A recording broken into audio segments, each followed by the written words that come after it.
Hey guys, today is Thursday, and I am getting my amalgams removed on Tuesday. I found a great dentist, the Nina Foley in Nashville, Tennessee.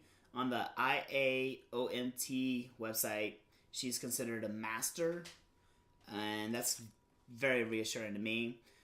They were the second opinion that I had. I went to another doctor. They were actually a little bit another dentist. They were actually a little bit cheaper, but after talking to this one specific one, the Foley office, they firmly believe in removing amalgams and how much it'll improve your health because the nurse that was working on me actually had her amalgams removed. She had 5 of them, and anyways, they were a lot more comforting to me, and that's the dentist that I chose. I was reading some horror stories online about everything that can go wrong with your amalgam fillings, and it made me turn to my wife and say, what am I doing? I had no idea, and I was kind of freaking out a little bit. So I called up Nina Foley's office, and I talked to the nurse there, who was really, really nice. And I asked her, I said, well, I know you had amalgams removed. What did you do? Did you go on these big detoxes that everybody's talking about where they're getting sick and everything?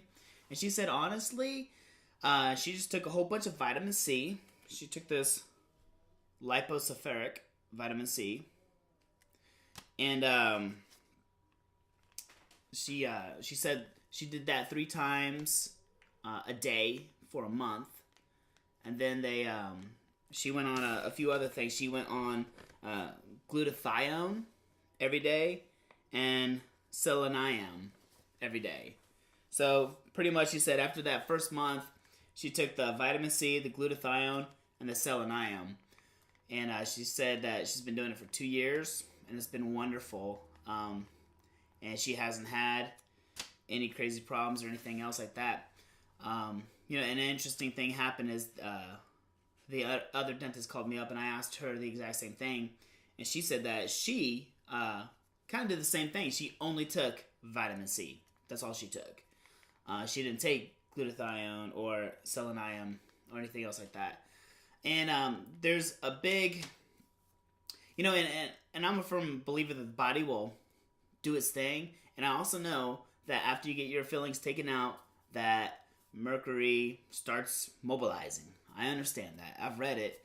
And but I also believe that sometimes you can do too much to your body, and too much at one time can be a big shock. I mean, taking your amalgams out is sometimes too much. I've had these things in there for 20 something years. I'm gonna be taking them all out at the same time, all 8 of them, and it's a little scary to think how your body's gonna react to it.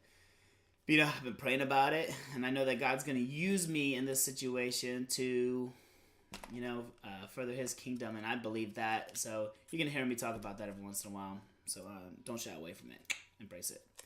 But the liposulfuric vitamin C, I'm very interested in that. Okay, so my treatment is gonna be on Tuesday now, and I'm gonna be under complete sedation.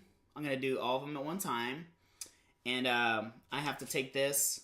I take 1 packet 2 days before, 2 packets 1 day before, and 3 packets the day of the surgery. And then they're gonna do the charcoal tablet. They have the HEPA filters. They have reassured me that no mercury whatsoever is going to get into my mouth during the operation at all. And the sedation that I'm doing is the kind of that gives you amnesia, so you don't even know that you did it. And I like that. That makes me very happy. So I'm curious to see how everything's gonna turn out. I'm a very healthy person.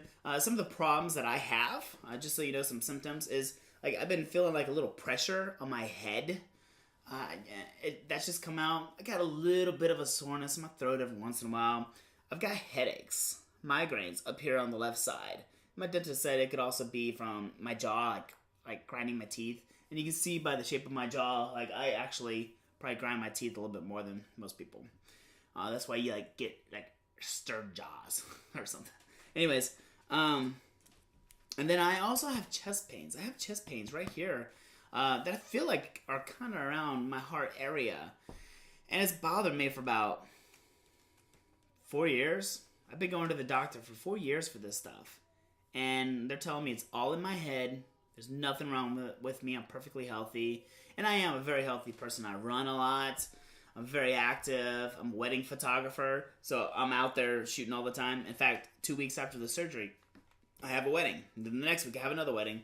So I'm getting right into it. And we're going to see how I'm able to cope with these weddings after having all my amalgams pulled out. So hopefully I'll be okay. But, and there are times when I feel like I just get stuck in my house. I don't want to go out a whole lot. It's not really depression. It's just being stuck. It's just not having the initiative to get out. So, and sometimes when my son wants to play with me, he's 3 years old, I will not want to play. Like, I'd rather sleep instead. It's just, I don't know. Things have changed last couple years with me. I feel like I've always been a very high intensity person, and now I'm not as high intensity as I used to be. Now I can be. When the time comes and I have to be high intensity, I can be. But when it comes to my own initiative to make me high intensity, that's where I lack. So, and I know that these amalgams eventually will get to me, and that's why I'm getting them out. So this is day 2. Hope you're enjoying this. Stay with me throughout this procedure, and we'll see how things go. Pray for me if you don't mind, because I'm a firm believer in 2 more people praying at one time is when God listens. Well, I mean, he listens all the time, but, you're a lot more effective when you're praying in groups. So please pray for my safe amalgam removal, and I appreciate y'all's watching this, and hopefully you can get something out of it. That's what I'm doing this for. Y'all take care. Bye.